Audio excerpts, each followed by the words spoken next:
राधे राधे दोस्तों, क्या आपने कभी सोचा है हम भाई दूज क्यों मनाते हैं? क्यों हर साल बहन अपने भाई के माथे पर तिलक लगाती है और क्यों इस दिन को इतना शुभ माना जाता है? इस सवाल का जवाब छिपा है एक बहुत पुरानी कहानी में। एक ऐसी कथा जो उतनी ही पवित्र है जितना ये भाई बहन का रिश्ता। यमुना और यमराज की कथा। बहुत समय पहले की बात है, जब धरती नई थी, देवताओं और असुरों का समय चल रहा था। सूर्य देव की एक पुत्री थी यमुना और उसका पुत्र था यमराज, जिसे मृत्यु का देवता बोलते हैं। यमुना अपने भाई यमराज से बहुत प्यार करती थी। वो रोज सोचती थी, काश मेरा भाई एक दिन मेरे घर आए। वो उसके लिए रोज दीप जलाती थी, पकवान बनाती थी और आसमान को देखकर कहती थी, भैया बस एक बार आ जाओ। लेकिन यमराज मृत्यु के देवता थे। उनका समय कभी उनका नहीं था। कभी कभी किसी की आत्मा लेने जाते तो कभी न्याय देने। वक्त यूं ही बीतता गया। एक दिन कार्तिक मास के शुक्ल पक्ष की द्वितीया तिथि थी। यमराज को अपनी बहन की याद आई।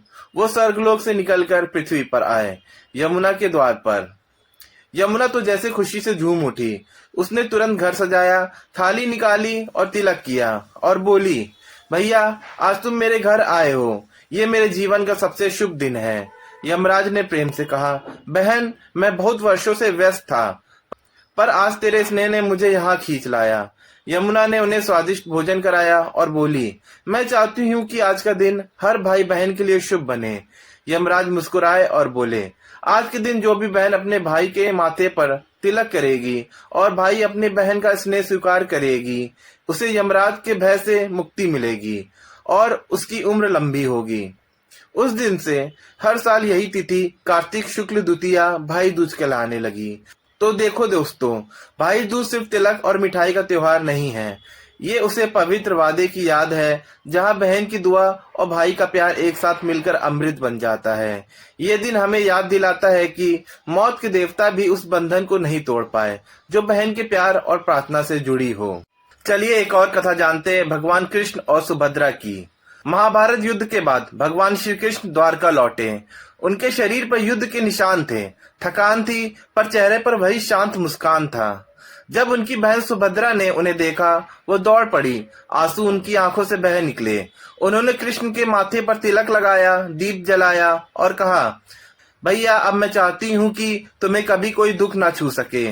कृष्ण हंसते हुए कहते हैं, तूने तिलक तो किया बहन, अब मुझे कौन हरा सकता है। उसी क्षण से मानो लगा कि जो बहन इस दिन अपने भाई के माथे पर तिलक लगाती है, वो उसके जीवन से हर दुख अंधकार मिटा देती है। तो दोस्तों, चाहे यमराज यमुना की कथा हो या श्री कृष्ण सुभद्रा की कहानी, दोनों हमें यही सिखाती है कि भाई बहन का बंधन सिर्फ रक्त का नहीं बल्कि दुआओं और विश्वास का होता है। जब बहन तिलक लगाती है तो सिर्फ रंग नहीं लगाती, वो अपने भाई के माथे पर आशीर्वाद का प्रतीक लगाती है। और जब भाई अपनी बहन को मुस्कुराकर देखता है तो वो कहे बिना वादा करता है, मैं तेरी हर मुस्कान की रखवाली करूंगा।